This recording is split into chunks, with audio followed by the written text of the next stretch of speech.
Jadi ini kan disebut henoteisme. Oke. Hindu Buddha juga begitu. Ada dewa yang supreme, tapi juga ada dewa-dewa di bawahnya yang tidak setara gitu. Oke. Jadi masuk ke situ. Entah itu ajaran dari awal, tapi banyak yang bilang bahwa itu sebenarnya sudah dirubah oleh pengikutnya ketika pendirinya sudah nggak ada.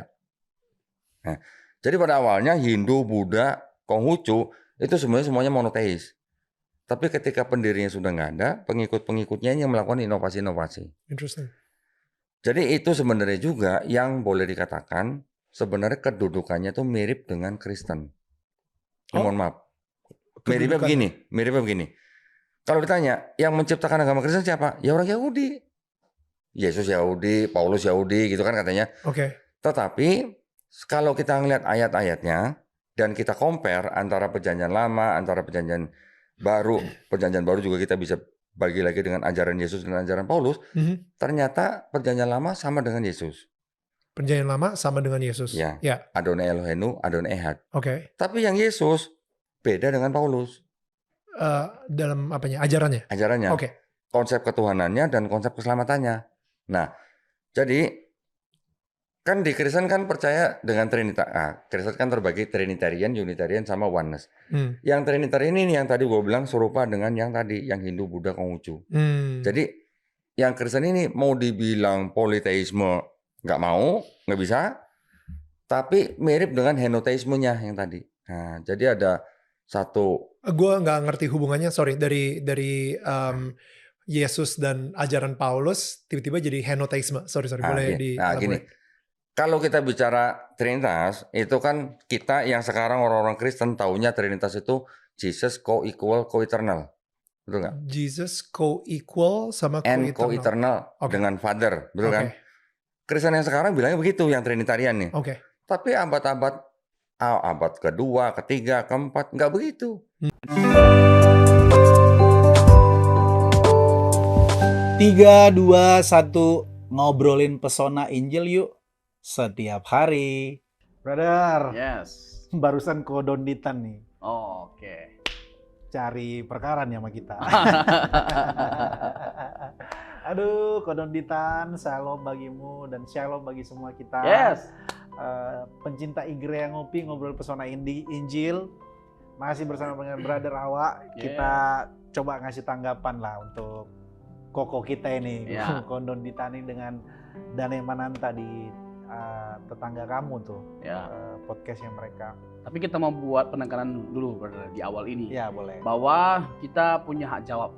Betul. Kita berhak untuk menjawab. Iyalah. Karena apa itu bagi kita adalah tuduhan, kritikan yang tidak berdasar. Ya. Kenapa kita mengatakan yang tidak berdasar? Ya nanti kita akan jelaskan jawabannya, argumentasinya, bahwa kita memiliki keyakinan yang kokoh, argumentasi yang sangat kuat, pembuktian yang sangat kuat, bahwa Yesus adalah Tuhan, Alkitab itulah firman Allah, Allah itu adalah Tritunggal, dan lain sebagainya macamnya. Jadi bagi kita Kodonditan itu kurang jauh mainnya. Ya. Baca Alkitab gini. Mereka ini sebenarnya secara khusus Kodonditan ini adalah orang yang, ini masalah utamanya, yang baca Alkitab itu tidak utuh gitu loh. Jadi tidak membiarkan dirinya dengan jujur menerima Alkitab itu secara utuh. Kalau dia benar-benar dengan jujur meneliti Alkitab dan menerima secara utuh, maka kesimpulannya nggak mungkin Yesus tidak Tuhan, nggak mungkin Allah tidak Tritunggal, nggak mungkin Alkitab tidak firman Allah. Nah, nanti kita akan membahas semuanya, tapi waktunya terbatas. Jadi hanya beberapa yang masalah bagi kita di video itu. Betul. Kita tidak ada atensi atau tendensi untuk menyerang. Enggak, hanya memberikan jawaban. Kita memberikan hak jawab kita sekaligus menggunakan hak jawab kita. Juga memberikan POV kita terkait dengan apa yang Kodonditan sampaikan. Aku catat di sini ada yang menarik dari tadi video yang sudah lihat itu. Kodonditan bilang gini, Yesus dengan Paulus itu beda ajarannya terkait tentang konsep ketuhanan. Jadi Yesus dan Paulus itu katanya beda gitu. Yesus di perjanjian lama itu sama. Gitu. Nah, lalu di perjanjian baru konsep keselamatan Kristen itu dibagi jadi 3 kata si Kodonditan tadi. Ada konsep Trinitarian, ada Unitarian, ada Oneness, gitu. Ada Yesus co-equal, co-eternal. Lalu dia katakan, tapi di abad kedua nggak begitu, kata dia settingannya. Nah, si Bro Daniel Mananta bingung, mungkin dia juga nggak mendalam kan bicara tentang historika kekristenan. Lalu dia bedain tuh, dia bilang Paulus itu beda sama Yesus karena Paulus itu menanam benih bahwa Bapa itu mengambil rupa menjadi Yesus yang di Filipi 2 itu. Manusia, ya. Jadi manusia itu Bapa, kata dia. Lalu kemudian diteruskan pengajaran itu oleh Ignatius, kata dia. Nah, Bapak gereja tuh Ignatius, lalu diteruskan sama Tertullianus. Nanti saudara lihat video tadi. Lalu si Ignatius dan Tertullianus ini masih berkata bahwa Yesus itu tidak setara dengan Bapa. Lalu setelah itu abad keempat, lalu Athanasius di Konsili Nisea yang 325 baru mengklaim Yesus itu co-equal, co-eternal sama Bapa di sorga. Kurang lebih begitulah penjelasan konoditan di menit 44 tadi kalau nggak salah. Mari kita luruskan. Yesus beda sama Paulus. Yesus ketuhanannya monoteisme, sementara Paulus ini katanya beda lah sama Yesus. Karena Kristen terbagi 3 tuh, Trinitarian, Unitarian, kemudian Oneness. Terus dia mengklaim Ignatius, Tertullianus, ada Athanasius. Lalu yang jadi menjelma jadi Yesus itu Bapa. Filipi 2. Ya, kita jawab satu-satu ya. Kasih semacam penjelasan, brother, sekaligus deskripsi untuk kodonditan. Kalau kata orang sekarang, kita kasih paham nih. Ya, kita kasih paham. Kita kasih paham. Nih saya semangat sekali nih. Kalau meluruskan pandangan yang salah, boleh. Seharusnya memang kita layak untuk lebih didengarkan. Nah, bagi kita bahkan setelah saya panjang lebar menonton video itu, saya jadi bertanya-tanya waktu dia belajarnya belajar kemana, sama siapa, gitu loh. Sampai saya rasa mungkin dia merasa kayak udah dalam kali dia, gitu loh, belajar atau menggali. Padahal kan si jauh. Oke, kita akan jelaskan nih satu-satu nih ya. Oke. Kita mulai mungkin dari apakah Paulus itu dan Yesus berbeda. Berbeda. Jadi perjanjian konsep baru, ketuhanannya. Iya, perjanjian baru itu kan bercerita tentang siapa? Yesus. Ya. Yesus dengan karyanya. Kita tidak memungkiri bahwa Yesus itu memposisikan dirinya sebagai yang diutus. Yesus memposisikan dirinya sebagai hamba. Ini pelan-pelan kita akan jelaskan. Ya. Tapi sebelum lebih jauh, aku menebalkan bahwa seluruh perjanjian lama, perjanjian baru sebenarnya bicara tentang Yesus. Kan? Iya. Tidak hanya perjanjian baru tadi yang disampaikan, nah, supaya jangan miskom juga.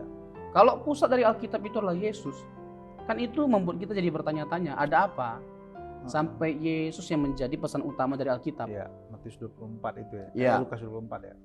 Sampai Yesus, ya betul, pasal 24. Sampai Yesus yang menjadi pusat dari pemberitaan para rasul. Ya. Dan para rasul sampai mati demi dia dalam mereka melakukan pemberitaan Injil. Injil yang mereka sampaikan tentang siapa? Tentang Yesus yang mati dan bangkit. Ya. Nah, ini dulu yang menjadi penekanan. Yang mati itu bukan hanya Rasul Paulus loh. Ya. Rasul-rasul itu mati semua, kecuali nanti Yohanes dibuang ke Pulau Patmos. Ya. Itu bahkan matinya mengenaskan. Mereka rela mengalami semuanya itu demi apa? Demi menyaksikan Yesus yang mati dan bangkit. Sampai rela mereka mengorbankan nyawa mereka. Jadi yang mati untuk pemberitaan bahwa Yesus itu adalah Tuhan, dia adalah Allah yang berinkarnasi, bahwa dia memang juru selamat, bukan hanya Paulus yang memberitakan ini, tapi rasul-rasul yang lainnya. Nanti bisa kita singgung, Matius, Markus, Lukas, dan surat-surat yang lainnya. Nah, poinnya yang mau kita tekankan ini dulu, bahwa Yesus itu memposisikan diri sebagai hamba. Oke. Yesus itu memposisikan dirinya sebagai yang diutus. Oke. Bahkan Yesus memposisikan dirinya sebagai apa? Lebih rendah daripada Bapa, subordinasi. Ini nyampe nggak konditan kan ini? Ah, itu makanya Kacau sekali. makanya Koko, aduh. makanya kita garis bawahi pelan-pelan Pelan-pelan. supaya masuk. Pelan-pelan saja. Kata kota. Jadi ada nuansa subordinasi itu kental sekali. Oke. Nah, tetapi pada akhirnya kalau kita melihat Alkitab secara utuh, seperti yang tadi kita tegaskan di awal, masalah mereka adalah tidak melihat Alkitab secara utuh. Kalau secara utuh, kita bisa menemukan setiap masalah yang kita lontarkan itu dalam Alkitab juga. Jadi Alkitab menjawab Alkitab, teks menjawab teks gitu. Alkitab satu sisi menekankan bahwa dia adalah hamba yang diutus gitu loh. Tapi juga bahkan lebih rendah daripada Bapa. Alkitab menyaksikan, bahkan bukan hanya itu, lebih rendah daripada Alkitab, daripada malaikat. Gitu loh, Ibrani pasal yang kedua ayat yang ke-9, jelas itu. Tapi itu dalam konteks apa? Dia sebagai manusia, dalam natur kemanusiaannya. Alkitab menyaksikan. Tapi di sisi lain Alkitab juga menegaskan natur keilahiannya. Nah ini yang saya bilang tadi. Kita jangan hanya sekedar fokus kepada yang satu lalu mengabaikan yang lainnya. Dua-duanya ini sama-sama disaksikan oleh Alkitab loh. Nah nanti kalau dia misalnya begini, kita nggak heran pada akhirnya dia akan mencari bukti-bukti bahwa Yesus itu hanya manusia. Dengan dia lapar, dengan dia mati, gitu loh. Karena apa? Di otaknya Yesus hanya nabi, dia hanya manusia. Padahal Alkitab bukan kurang dukungan atas pembuktian keilahiannya. Alkitab itu bukan kurang data atas bukti keilahiannya, banyak sekali. Yesus itu mengampuni dosa. Markus pasal yang kedua ayat 7 sampai 10. Dia mengklaim anak manusia berkuasa untuk mengampuni dosa. Orang Yahudi menjadi marah. Kenapa orang Yahudi menjadi marah? Karena mengampuni dosa itu adalah pekerjaan Allah. Hanya Allah yang bisa mengampuni. Kalau Yesus mengampuni dosa, kira-kira siapa Yesus? Kan nggak mungkin hanya sekedar manusia biasa. Matius pasal yang ke-12 ayat 6 dan 8. Yesus mengklaim dirinya sebagai lebih besar daripada bait suci Allah, brother. Yang lebih besar daripada bait suci Allah siapa? Kalau bukan Allah. Kalau bukan Yahweh. Lalu yang kedua, dia Tuhan atas hari Sabat. Tuhan atas hari Sabat siapa? Allah lah, Yahweh lah. Nah kalau Yesus mengklaim dia Tuhan atas hari Sabat, kira-kira menurut konoditan dia siapa? Ini bukti keilahiannya, ini natur keilahiannya. Yang disoroti oleh konoditan itu hanya natur kemanusiaannya. Sehingga seakan-akan Yesus hanya manusia aja, kata Alkitab. Padahal Alkitab bukan hanya mengatakan dia manusia aja, dia juga adalah Allah. Nanti di Matius pasal yang ke-12 itu, ratu dari negeri selatan, gitu loh, jauh-jauh untuk datang mendengarkan hikmat Salomo. Nah, Yesus hendak menekankan apa? Kalau Salomo saja, ya kamu dengarkan hikmatnya, harusnya aku lebih kamu dengarkan, karena aku lebih besar hikmatnya daripada Salomo. Nah, jadi bahkan Ibrani menegaskan gitu loh bahwa Yesus itu lebih besar dari siapa? Dari Musa, dari para malaikat. Nah, kalaupun ada nanti di Ibrani pasal yang kedua ayat 9 menekankan bahwa Yesus lebih rendah daripada malaikat dalam waktu seketika. Dalam waktu seketika itu maksudnya apa? Dalam waktu inkarnasinya, kenosisnya, waktu dia menjelma menjadi manusia, dia lebih rendah. Makanya digunakan kalimat apa? Dia adalah hamba, dia adalah anak Daud, dia tadi kan yang diutus, dia lebih rendah. Karena dalam konteks apa semuanya ini? Dalam konteks dia sebagai manusia, inkarnasinya sebagai manusia. Tetapi kita bisa melihat kesetaraan Yesus dan Paulus tidak salah. Dan ini juga dilihat, disaksikan oleh rasul-rasul yang lainnya. Apa itu? Keilahiannya, kesetaraannya dengan Bapa. Misalnya, Yohanes pasal yang ke-10 ayat 30 kodonditan. Aku dan Bapa adalah satu. Aku dan Bapa adalah satu. Pertanyaannya satu dalam pengertian apa? Hanya dalam tujuan, hanya dalam visi. Lihat dong reaksi orang Yahudi. Tahu betul pernyataan Yesus itu adalah sebuah klaim secara tidak langsung bahwa dia adalah Allah setara dengan Bapa. Kenapa? Ayat 31 sampai 33 orang Yahudi menjadi marah. Mau melempar dengan batu karena dia hanya manusia. Berani-beraninya dia mengklaim seakan-akan ya dia setara dengan Allah, dengan Bapa, dengan kalimat aku dan Bapa adalah satu. Jadi kalimat satu di situ dalam pengertian apa? Hakikatnya. Dalam pengertian itulah. Dan memang orang Yahudi tahu betul maksudnya Yesus pada waktu itu, sehingga mereka menjadi marah dan hendak melempar dia dengan batu. Pertanyaannya sederhana, brother.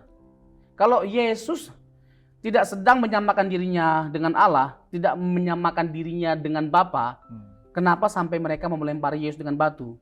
Jadi orang Yahudi tahu betul bahwa Yesus hendak menyamakan dirinya dengan Allah dengan kalimat itu, makanya mereka marah. Nah, kalimat seperti ini dari Alkitab loh ini, kok Kodonditan nggak baca? Kenapa? Makanya tadi pertanyaan kita di awal, dia belajar Alkitab sama siapa? Mungkin Alkitabnya Alkitab lain kali. Makanya itu yang kadang-kadang kita bingung gitu loh. Jadi itu Yohanes yang kita gunakan, belum Paulus loh ini. Ya. Kalau dia kan udah tahu lah kita alergi dan anti terhadap Paulus. Ya. Seakan-akan rasul-rasul lain itu nggak sama pesannya dengan Paulus. Padahal sama kok semuanya. Misalnya tadi Thomas misalnya dalam Yohanes 20 ayat 28. Apa kata Thomas? Ho kriusmu kai hoteosmu, ya Tuhanku, ya Allahku. Jadi Thomas melihat Yesus yang bangkit. Dia nggak percaya kalau tidak melihat secara langsung. Lalu Yesus menampakkan diri kepada Thomas. Lalu Thomas berkata apa kepada Yesus yang bangkit? Ho kriusmu kai hoteosmu, ya Tuhanku, ya Allahku. Kalau Yesus bukan Allah, dia harus menolak pengakuan itu, penyembahan itu. Ada gurunya ya, yang pernah dia tonton juga. Dia belajar Ahmed Deedat gitu loh. Yang membuat dia pada akhirnya mulai tergoncangkan. Gitu loh. Terus apa penafsiran Ahmed Deedat? Itu Yesus sebenarnya bukan disembah sebagai Allah oleh Thomas. Tapi Thomas itu kaget. Oh my God, kayak orang Amerika gitu loh. Latah oh my God, gitu. latah lah kalau konteks orang Indonesia. Tapi yang pertama, kan budaya Yahudi loh ini, nggak ada konteks satu budaya latah. Dan yang kedua, orang nggak boleh menyebut nama Tuhan sembarangan. Iya betul. Nah, yang ketiga, ini jelas kok. Kan ada reaksi Yesus, berbahagialah mereka yang tidak melihat namun percaya. Maksudnya apa? Nggak lihat loh Yesus yang bangkit, Allah yang menaklukkan kematian dengan kebangkitan. Nggak lihat loh kita. Tetapi kita harus belajar percaya, gitu loh, bahwa Yesus itu benar-benar bangkit. Thomas ini adalah buktinya, orang yang menyaksikan, si peragu gitu loh, orang skeptik yang mendapatkan kesempatan, yang mendapatkan bukti, sehingga jelas ya sirna yang menjadi keraguannya. Ho kriusmu kai hoteosmu, ya Tuhanku, ya Allahku. Dia tidak menolak pengakuan itu. Sekali lagi, kalau dia bukan Tuhan, dia harus menolak. Ada nggak yang pernah disembah sebagai Tuhan tapi menolak? Ada dong. Misalnya Petrus di Kisah Rasul pasal yang ke-10. Paulus dan Barnabas disembah sebagai dewa Hermes dan Zeus di Iconium Derbe di Kisah Rasul pasal yang ke-14. Lalu ada malaikat yang disembah oleh Yohanes di Kitab Wahyu. Kitab Wahyu. Lalu malaikat itu berkata apa? Jangan sembah aku sama kamu sama-sama hamba. Ditolak kenapa? Karena mereka bukan Allah. Tetapi Yesus disembah, diakui sebagai Allah. Yesusnya disembah gitu loh. Jelas itu. Ini sama loh case-case-nya. Peristiwanya sama loh ini. Tapi ada yang menolak, ada yang tidak. Nah, seharusnya kalau Yesus bukan Allah, mereka harus seperti mereka dong menolak. Tapi Yesus tidak menolak. Karena apa? Dia Allah. Nah, kemana nih matanya Kodonditan? Apakah nggak melihat gitu loh? Apakah maksudnya gini dalam petik nih ya? Kok segampang itu gitu loh? Dia meninggalkan imannya. Segampang itu dia merendahkan kebenaran Alkitab. Alkitab yang terang benderang dalam menyaksikan itu semuanya. Makanya dalam menggali Alkitab itu bukan hanya ini pintar. Nah, yang ada pada akhirnya kita merasa sok pintar, merasa pintar padahal nggak pintar. Itu dua hal yang berbeda loh itu. Merasa pintar tapi nggak pintar. Iya, itu sok pintar namanya. Aku mau terusin statement atau klaim Kodonditan tadi. Dia kan mengklaim bahwa konsep keselamatan Paulus dan Yesus itu berbeda. Lalu dia mengklaim bahwa Bapa di sorga itu menjelmah menjadi Yesus. Jadi Bapa menjelmah menjadi Yesus. Lalu paham ini diteruskan oleh Ignatius, kemudian Tertullianus, lalu di zaman si Athanasius lah konsep ini kemudian berubah. Di konsep Athanasius di abad ke-4 itu Yesus seperti dituhankan, jadi Tuhan. Pokoknya ngawur lah ini si Kodonditan nih, aku aja mendengarnya pusing gitu. Saking ngawurnya. Nah, iya, coba diterangi lah supaya selubung di pikirannya terbuka. Kodonditan terbuka, ataupun sekaligus ini mengedukasi secara teologis. Karena ada banyak, waktu saya lihat si Daniel Mananta juga Bingung-bingung. Dia kayak, ini benar nggak sih gitu. Nah kalau kita tidak diedukasi dengan benar, hal-hal seperti ini jadi menyesatkan. Gitu Ya, tentu. Silakan, Brother. Ya, jadi gini, kita kembali lagi nih kepada para murid atau para rasul. Oke. Yesus yang diberitakan oleh para rasul itu Yesus yang seperti apa? Yesus yang bukan hanya sekedar manusia. Itu udah jelas, dan kita juga tadi sudah memberikan beberapa argumentasinya. Kalau Yesus hanya sekedar manusia, nggak mungkin sampai mereka rela mati. Ya. Yang kedua, kuasa apa yang dapat mengubahkan para murid yang pecundang, pengkhianat, yang meninggalkan Yesus waktu Yesus ditangkap? Ya. Kuasa apa yang membuat mereka jadi berubah? Kuasa kebangkitan Yesus. Betul. Nah, mereka menyaksikan peristiwa yang sama, orang yang sama, dan mereka mati untuk orang itu. Matius, Markus, Lukas, Yohanes mencatat mengenai kematian dan kebangkitan Yesus. Mencatat, kenapa keempat-empatnya mencatat? Karena memang ini adalah peristiwa terpenting. Dan Paulus menegaskan hal itu dalam 1 Korintus 15 ayat 3-5. Sebab yang sangat penting telah kusampaikan kepadamu, bahwa Yesus mati dan pada hari yang ketiga dia bangkit sesuai dengan kitab suci. Artinya tidak ada yang ujuk-ujuk. Tidak ada yang ujuk-ujuk. Jadi Yesus yang disaksikan oleh para rasul itu Yesus yang sama. Mungkin ada perbedaannya untuk melengkapi. Sehingga kaya pemahaman pengetahuan kita tentang siapa Yesus. Gitu loh. Misalnya Matius, Markus, Lukas, Yohanes. Matius menggambarkan Yesus sebagai apa? Raja, orang Yahudi. Makanya ditekankan bahwa dia adalah anak Daud. Tetapi juga sekaligus gelar kemesiasan Yesus disebutkan di sana. Bahwa Yesus itu siapa? Yesus itu adalah Kristus dari sejak awal. Dari pasal yang pertama, Matius sudah menekankan gelar kemesiasan dari Yesus, bahwa dia adalah Kristus. Dia hendak memberikan pesan apa? Pesan yang kuat kepada bangsa Israel. Jadi kalangan yang ada, yang dihadapi oleh Matius pada waktu itu adalah kalangan Yahudi yang menjadi Kristen. Nah, Matius hendak menekankan bahwa Yesus ini adalah Kristus. Dia adalah Mesias yang dinubuatkan dalam perjanjian lama. Nah, ini kan konteksnya orang Yahudi. Tapi poin utama dari Matius hendak menekankan bahwa Yesus itu adalah raja.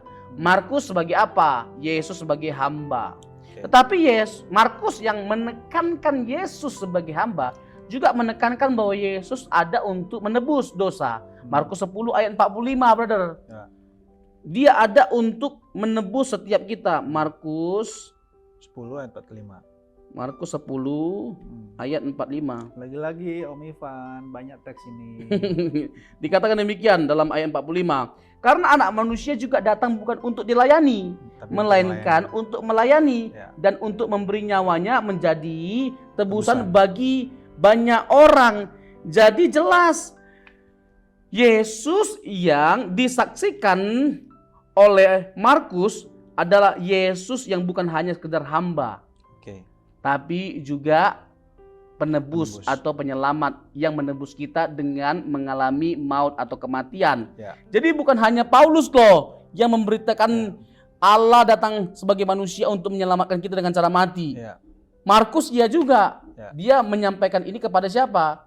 Kepada Romawi pada waktu itu. Lukas yang bukan orang Yunani menyampaikannya kepada orang Yunani.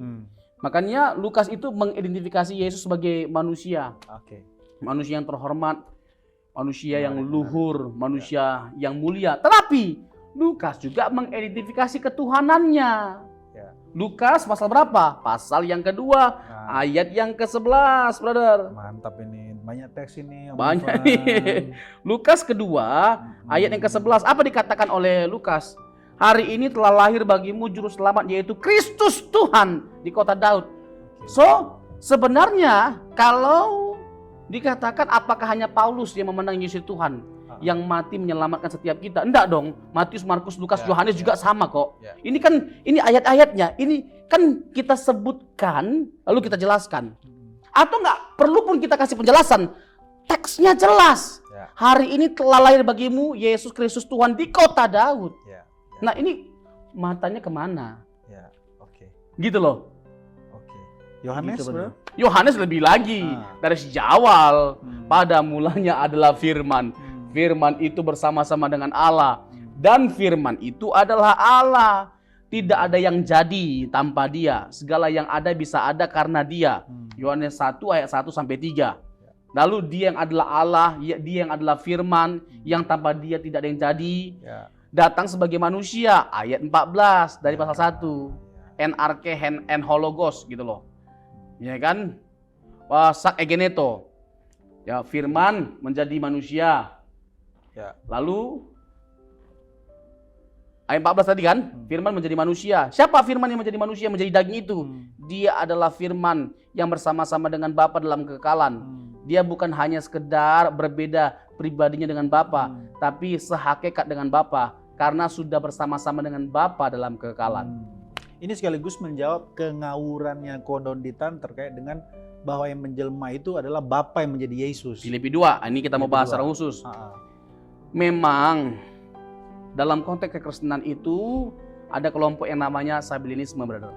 Ya, modalisme. Sama dengan Oneness itu. Oneness ya. Pentakostal. Dia juga sebut tuh Oneness tuh. Ya, Jesus only. Tapi udah pasti dia ngawur ini. Dia kurang jauh nih permainannya. Kalau kita bicara tentang kekristenan pada umumnya, yang diyakini apa? Bahwa yang berinkarnasi itu bukan Bapa. Yang berinkarnasi itu Yesus. Kecuali Sabellianisme. Nah, kekristenan apa yang hendak dia tegaskan? Gitu loh. Dia mewakili kekristenan yang seperti apa dalam menafsirkan Filipi 2 ayat 6 sampai 11. Jadi Filipi 2 ayat 6 sampai 11 itu bicara tentang Yesus yang adalah Allah berinkarnasi, yang walaupun ayat 6, yang walaupun dalam rupa Allah tidak menganggap gitu loh kesetaraannya sebagai milik yang harus dipertahankan, melainkan mengosongkan dirinya, ekenosen, mengosongkan. Nah, apanya yang dikosongkan? Keilahiannya, sifat-sifatnya, atau atribut-atributnya? Tidak. Jadi kita mau pahami apa arti dari kata pengosongan. Jadi pengosongan itu hendak menegaskan Yesus yang telah mengambil rupa sebagai manusia atau menjadi manusia, menjadi hamba. Ini adalah satu bentuk pengosongan diri Yesus. Ketika dia mengenakan rupa hamba atau menjadi manusia, ini adalah bentuk pengosongan. Karena apa? Dia Allah. Gitu loh. Jadi dia tetap mempertahankan keilahiannya sekalipun dia adalah manusia. Ayat 6, brother, ini kan 6 sampai 11. 6 sampai 8 ini bicara tentang perendahan Yesus. Yesus benar-benar mengalami perendahan. Itu ketika kapan? Ketika dia disalibkan. Jadi salib itu bicara tentang perendahan Yesus, tapi juga peninggian Yesus. Bisa dua-duanya. Bisa paradoks gitu ya? Ya. Tempat di mana Yesus paling rendahkan? Salib. Tempat di mana Yesus paling tinggikan? Salib. Karena salib bicara tentang ketundukan ketaatan Yesus secara total pada Bapaknya. Sehingga didapati dia tidak bercacat, tidak bercelah. Jadi kemenangan Yesus itu datang dari karya salibnya. Dia ditinggikan setinggi-tingginya. Apa kata Alkitab? Bahwa setiap lutut akan bertelut, setiap lidah akan mengaku bahwa Yesus adalah Tuhan. Boleh baca Yesaya 45 ayat 23, brother. Termasuk nanti Kodonditan ini akan berlutut. Harus berlutut lah. Mengaku Yesus sebagai Tuhan dan Juru Selamat nanti. Harus berlutut karena memang Yesus itu Tuhan. Kalau enggak, Tuhan yang akan menundukkan dia. Yesaya berapa? Yesaya 45 ayat 23. 45 ayat 23. Nah, ini kan kalimat Tuhan sendiri, brother. Ini kan pernyataan Yahweh. Nah, jadi maksudnya begini, kepada siapa semua orang bertelut? Semua bangsa bertelut? Kepada Allah dong. Demi aku sendiri, aku telah bersumpah dari mulutku, telah keluar kebenaran suatu firman yang tidak dapat ditarik kembali, dan semua orang akan bertekuk lutut di hadapanku dan akan bersumpah setia dalam segala. Kepada siapa itu? Kepada Allah kan? Kepada aku. Lalu Paulus gitu loh dalam Filipi 2 tadi ayat 6 sampai 11, ayat 10 dan 11 secara khusus. Kepada siapa dia mengalamatkan kalimat itu? Kepada Yesus. Demi berarti kemuliaan Allah kan? Iya. Allah Bapa kan? Iya. Kok bisa Kodonditan bilang makanya itu Bapa yang berinkarnasi? Iya, itu jelas sekali kan, itu sebuah misinterpretasi. Ya. Dan kekacauan inilah, ya, logikanya dia. Ya, kita nggak tahu lah ya. dia seperti yang kita tegaskan di awal tadi, apakah memang ada kesalahan ketika dia membaca Alkitab lalu nggak ada yang qualified yang membimbing, apakah di sini letak kesalahannya, atau memang dia mau coba tampil beda. Kita juga nggak tahu lah. Atau mau cari followers. Tapi poinnya adalah dengan kita memberikan tanggapan ini dan dia mendengarkannya, udah pastilah. Ini kan Alkitab semua yang kita jelaskan dengan argumentasi yang kuat. Udah pasti seharusnya dia bisa menundukkan dirinya bukan pada kita, tapi pada otoritas firman Tuhan. Amin. Gitu loh. Karena ini firman Tuhan yang kita sampaikan. Dan yang kedua tadi masalah Athanasius. Ya, Athanasius di abad keempat. Ini saya senang kalau Ditan ngomong tentang sejarah. Ya, ini kesukaan kita. Kalau kita bicara tentang keilahian Yesus, seakan-akan selalu nih, ya, dan klasik sekali nih. Seakan-akan Yesus baru jadi Tuhan di Konsili Nisea oleh Athanasius, oleh bapak-bapak Kapadokia, ya kan? Ini selalu nih dipakai jadi argumentasi klasik, argumentasi favorit mereka. Orang Kristen tuh bodoh ya. Ya, karena apa? Manusia dipertuhankan dan itu sudah dimulai waktu Konsili Nisea abad keempat. Kita kasih paham. Jadi sebelum ada konsili sudah ada para rasul dan jemaat mula-mula yang mengakui dan menyembah Yesus sebagai Tuhan. Tadi Yohanes misalnya, itu kan kidung Yohanes 1 itu kan nyanyian. Nyanyian yang digubah dan ditujukan kepada Yesus. Sama Filipi 2 ayat 6 sampai 11 itu juga kidung. Kidung yang nanti misalnya Pliny the Younger, Plinius Muda menekankan bahwa orang Israel itu susah loh mereka itu untuk didorong meninggalkan iman mereka. Bahkan sekalipun mereka diancam untuk dibunuh, susah loh mereka untuk menyangkali iman mereka. Mereka suka nyanyi dan menyembah Yesus sebagai Tuhan. Ini abad 1, abad 2. Ini abad kedua. Plinius Muda. Itu bukan orang Kristen. Coba, kita nggak menjelaskan yang Kristen loh. Ini yang bukan Kristen. Ada Tacitus, ada Plinius Muda, ada Marabar Serapion, ada Talus, ini di luar, ada Plegon. Maksudnya ini di luar literasi Alkitab. Iya, yang menyaksikan gitu loh. Ini kan objektif. Kalau dianggap subjektif kalau kita menggunakan data Alkitab dan orang Kristen, oke, kita gunakan yang bukan Kristen. Yang bukan Kristen. Bahwa Josephus Flavius juga salah satunya. Bahwa Yesus diakui oleh mereka, kredibel sifatnya. Yesus itu mati, Yesus itu bangkit. Dan para muridnya rela mati untuk Yesus yang bangkit itu. Talus Plegon lebih dahsyat lagi, benar. Sampai menggambarkan keadaan cuaca yang gelap. Yang menyelimuti langit-langit pada waktu itu. Dan ini sesuai dengan kesaksian Alkitab. Waktu Yesus disalibkan memang gelap cuaca pada waktu itu. Dan ada gempa. Dan sampai pada akhirnya bait suci Allah terobek gitu loh. Tirainya. Bukan dari bawah ke atas. Tapi dari atas ke bawah. Itu ada makna simboliknya. Bahwa Allah sendiri memutuskan untuk tidak ada lagi pemisahan. Setiap orang sesuai dengan Yohanes pasal yang keempat bisa datang menyembah Tuhan. Dalam roh dan kebenaran. Jadi nggak dibatasi oleh tembok, ruang, dan waktu. Orang-orang tertentu nggak. Siapa aja orang bisa datang. Karena apa? Karena ada Roh Kudus dalam diri kita. Karena ada Roh Kudus dalam diri kita, di mana saja, kapan saja kita bisa datang menyembah Tuhan. Sebenarnya tanggapan brother ini kebanyakan. Takutnya Konoditan nggak muat dia. Takutnya dia, aduh ini kebanyakan ini. Iya. gitu. Apalagi sedikit brother. Boleh mainkan. Kalau mau kita ngomong Athanasius, begini loh, begini Konoditan. Salam dari Igrea, bukan dari Binjai. Ini bukan Athanasius Samosir ya. Ini Athanasius Bapak Gereja. Gini loh logikanya, kan udah mantap nih Konoditan bilang apa? Polikarpus Ignatius itu adalah muridnya Yohanes. Ya, saya tambah lagi, masih ketemu loh ya kan? Polikarpus sama Ignatius itu masih ketemu loh. Polikarpus sama Ignatius itu sahabatan. Nanti mereka berdua memuridkan seorang yang bernama Hippolytus. Nanti kalau Paulus memuridkan seorang yang bernama Clement dari Roma. Dan seterusnya, itu masih panjang lah. Nah, kalau Konoditan mengakui bahwa Ignatius dan Polikarpus itu murid dari Yohanes, berarti apa yang diajarkan oleh Yohanes itu juga yang mereka ajarkan. Sama. Yang Yohanes ajarkan apa? Yohanes 1 ayat 1 tadi, pada mulanya adalah firman. Firman itu bersama-sama dengan Allah dan firman itu adalah Allah. Kalau Yohanes menekankan Yesus adalah Allah, kekal adanya, bukannya itu yang diajarkan oleh Ignatius sama Polikarpus? Ya. Oke. Dan itu yang diajarkan oleh Ignatius dalam suratnya. Ya. Bahwa Yesus itu mati, Yesus itu bangkit, dan dia adalah Tuhan. Itu yang ditekankan oleh Ignatius. Murid dari Yohanes.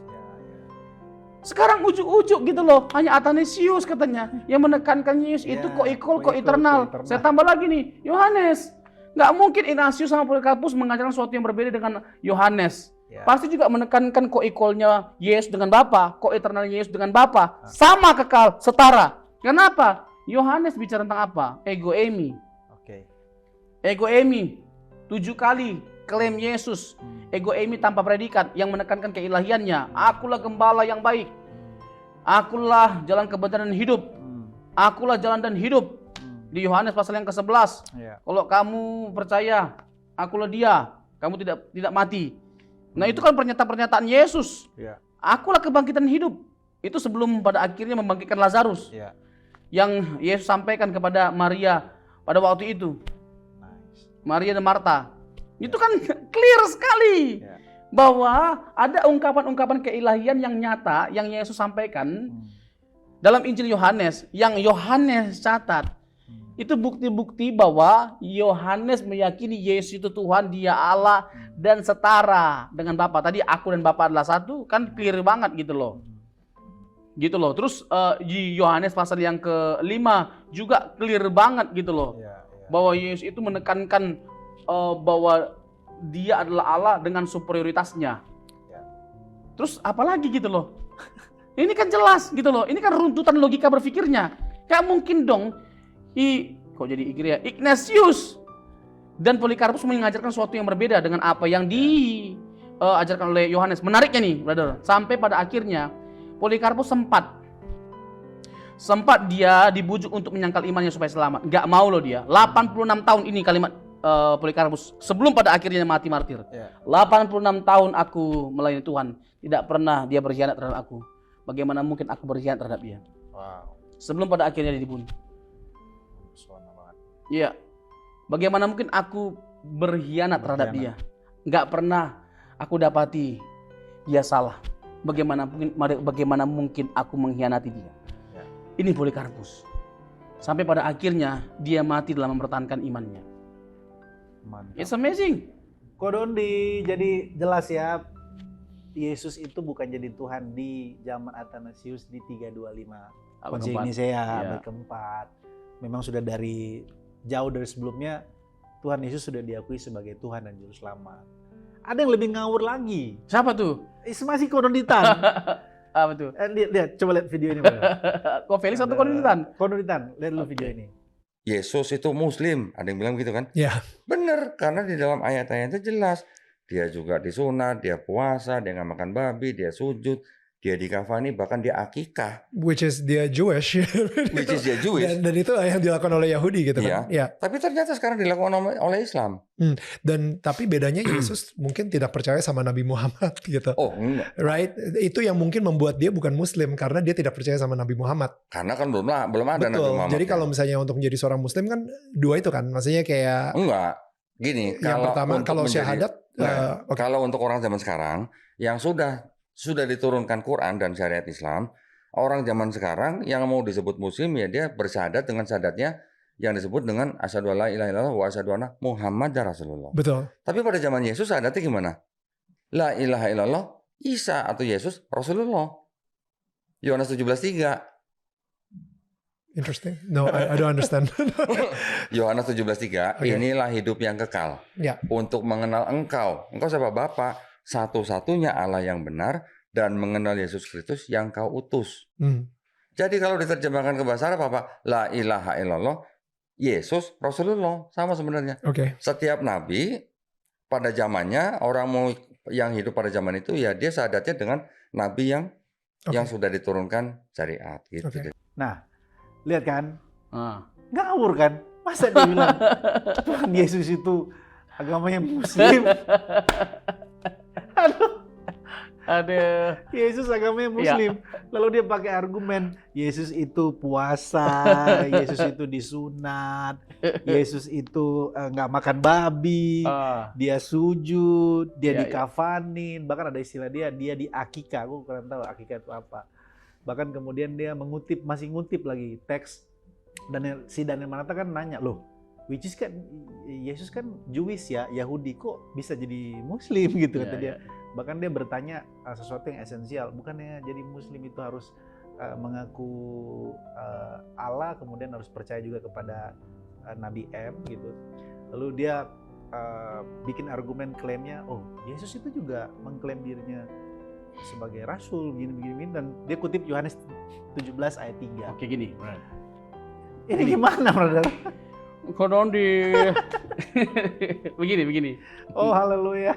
Ya mudah-mudahan Ko Daniel Mananta juga bisa menonton ini. Ya. Kita kirim ke dia juga lah. bisa tercerahkan lah ya. Ya. Nah begini, aduh, ini apa ya? Satu sisi kita menyedihkan banget loh mendengar klaim dia bahwa Yesus itu adalah Muslim. Gini loh, oke, sekarang begini, dia bilang bahwa dia Muslim itu lebih cocok sama Yahudi daripada Kristen. Oke, kenapa? Karena mengakui monoteisme. Ya, Allah itu monoteis. Oke, jadi mengakui Allahnya orang Yahudi. Oke, sekarang pertanyaannya. Nah kan, ditanyain kan. Sekarang pertanyaannya, ini cobanya dan harus fair. Ya, bagi orang Yahudi, nama pribadi Allah siapa? Oke. Bagi orang Yahudi, nama pribadi Allah siapa? Yahweh, Yod-He, Vav-He. Ya. Keluaran 3:14. Waktu Musa bertanya, "Siapa namamu?" Ehi Asyir Ehe. Nah, kok sekarang tiba-tiba nama pribadinya jadi berubah jadi Allah? Yang notabene ya bagi orang Yahudi itu bukan nama pribadi.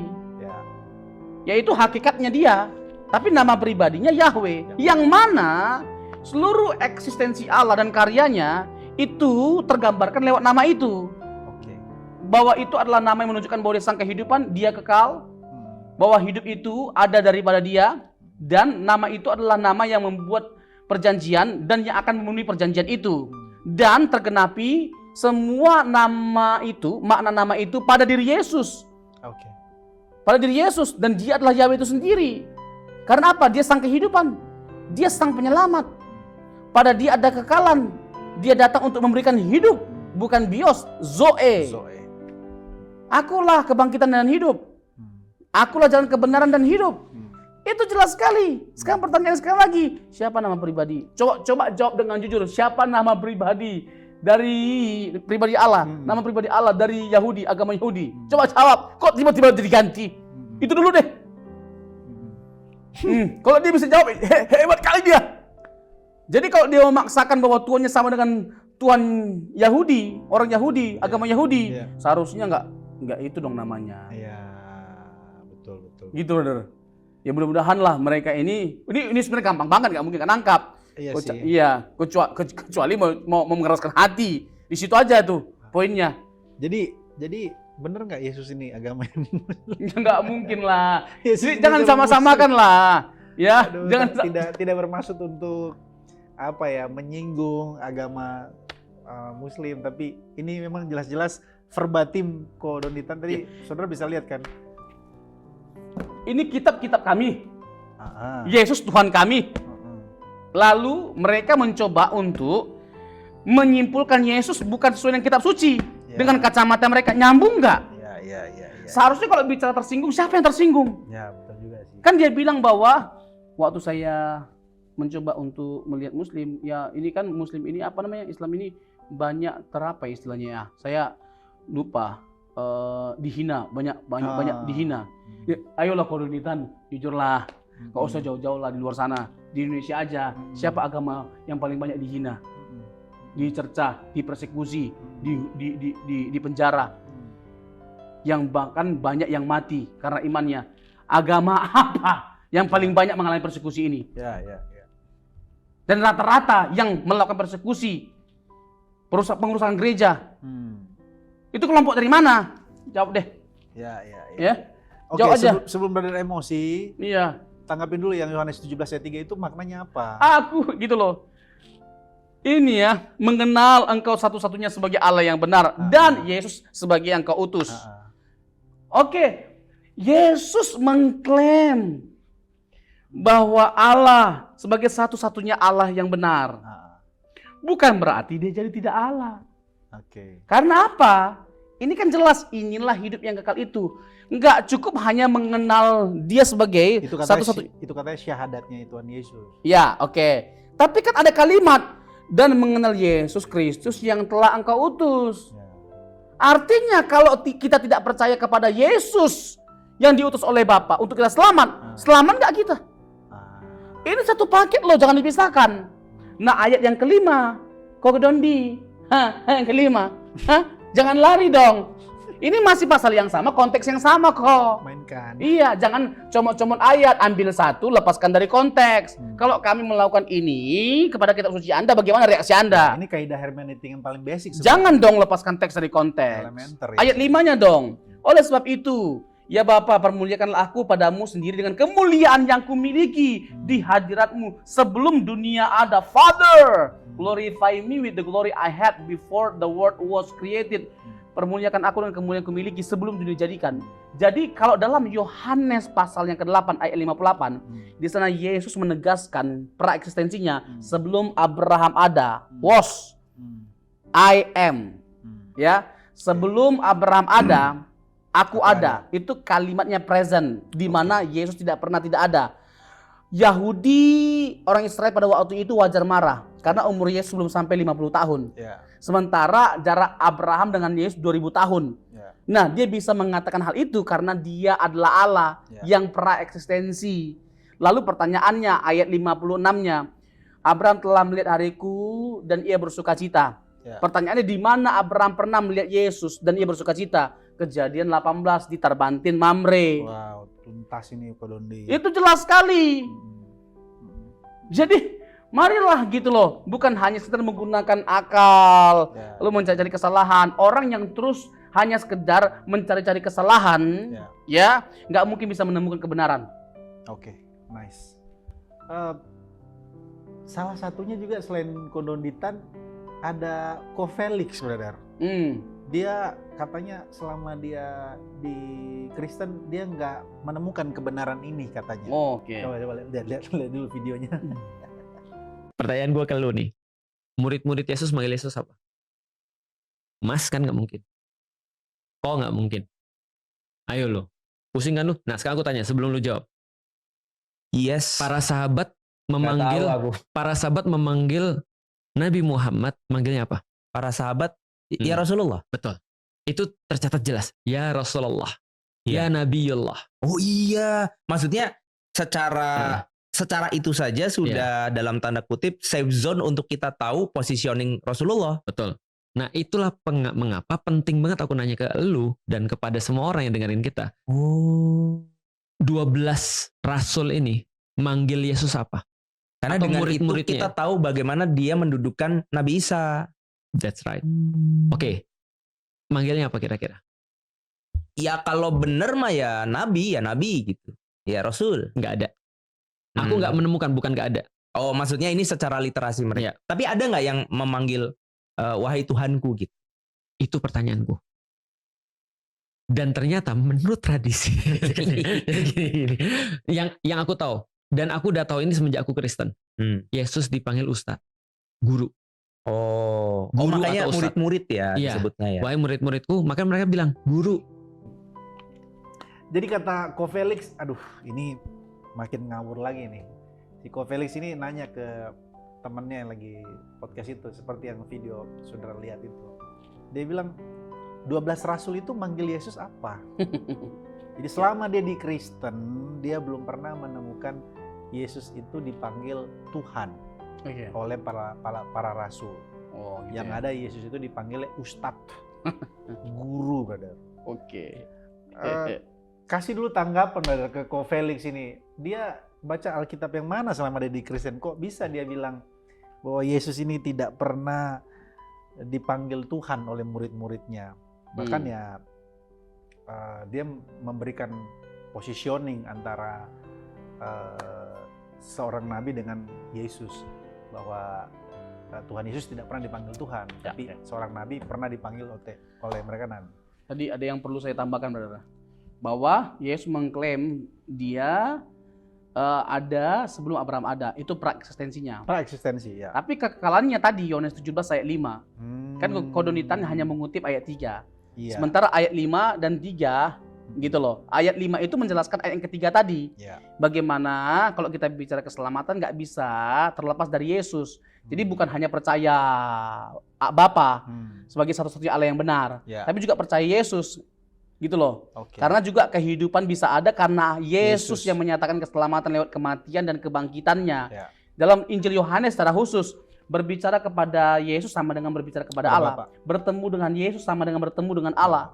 Mengenal Yesus sama dengan mengenal Allah. Percaya kepada Yesus sama dengan percaya kepada Bapa. Itu Injil Yohanes. Nah, ayat 5 tadi kan, permuliakanlah aku dengan kemuliaan yang kumiliki. Yesus menekankan bahwa dia punya kemuliaan yang sama seperti yang dimiliki oleh Bapa. Kalau kita merujuk kepada kitab Yesaya, brother, kitab Yesaya itu jelas sekali, Yesaya 48. Yesaya 48 itu menekankan apa? Bahwa kemuliaan Allah itu hanya ada pada Allah. Kalau Yesus mengklaim bahwa dia punya kemuliaan Allah, siapa dia? Iya, dia pasti Allah. Allah tidak berbagian kemuliaan kepada yang lain, bukan kepada patung. Kemuliaan Allah hanya ada pada Allah. Nah, kalau Yesus mengklaim bahwa dia punya kemuliaan di hadiratmu loh. Jadi dia mengklaim bahwa dalam kekekalan dia bersama dengan Bapa dan punya kemuliaan yang sama seperti yang dimiliki oleh Bapa. Nah, Kodonitan tadi, Ko Felix ya. Ko Felix. Aduh, jangan sampai lupa kita. Ya, ini langsung aja lah ayat-ayat Alkitab ya. Biar cepat, ini biar cepat. Iya, langsung kita singkat, padat, jelas. Iya, biar cepat. Dan itu terlalu gampang bagi kita untuk menjawabnya. Iya. Yohanes 13 ayat 13. Kamu menyebut aku guru dan Tuhan, dan katamu itu tepat sebab memang akulah guru dan Tuhan. Kamu menyebut aku guru dan Tuhan itu ditujukan ke siapa? Yesus. Maksudnya, dan ini kalimat Yesus. Tuhan Yesus menyampaikan. Para murid. Audiensnya siapa? Para murid. Murid-murid. Waktu membasuh kaki para murid.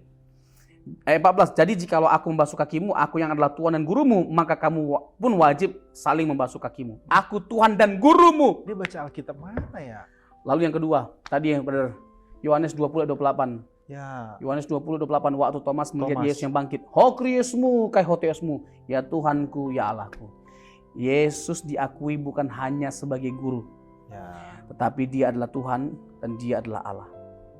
Kalau dia, tadi benar kita ulangi lagi, kalau dia bukan Tuhan, dia bukan Allah, dia harus menolak pengakuan penyembahan itu, sama seperti Petrus disembah oleh Cornelius di Kisah Para Rasul menolaknya, sama seperti waktu Barnabas dan Paulus disembah sebagai Zeus dan Hermes, sama seperti malaikat pernah disembah oleh Yohanes, juga melarang Yohanes tidak mau disembah karena mereka bukan Tuhan. Tapi Yesus diakui sebagai Tuhan, disembah sebagai Tuhan.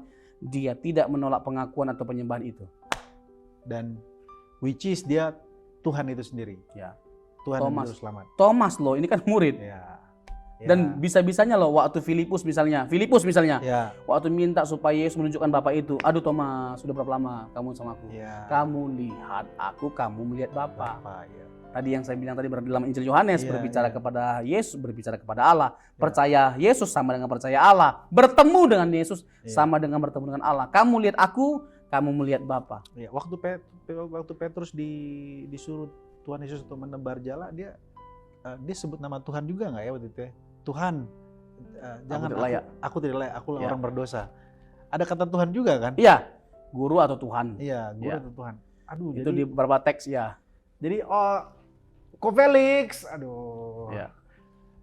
Aku kira jelas ya, ini sangat memberkati, tentu juga sekaligus mengedukasi jemaat-jemaat Tuhan atau teman-teman Kristen yang belum terlalu mendalam atau terlanjur terkesima dengan pesonanya Kodonitan dan Ko Felix Show. Kita di sini tidak bermaksud untuk mencari apa namanya tuh huru-hara atau panggung, nggak sama sekali lah. Dan pesona kita itu nggak menarik, pesona Injil yang menarik bagi kita, yang kita bagikan, yang kita sebarkan, supaya semuanya pada akhirnya tertunduk pada Yesus, terkagum pada Yesus, terpesona hanya kepada Yesus, akan pribadinya, kasihnya, karyanya yang begitu luar biasa. Ya. Jadi itu motif kita, tidak lebih dari itu. Kiranya memberkati saudara, kiranya kita jumpa di lain waktu. Ngobrol pesona Injil. Selamat menikmati podcast kami ini. Kiranya saudara dicerahkan oleh Roh Kudus dan boleh percaya kepada Yesus dan bertobat. God bless, sampai jumpa.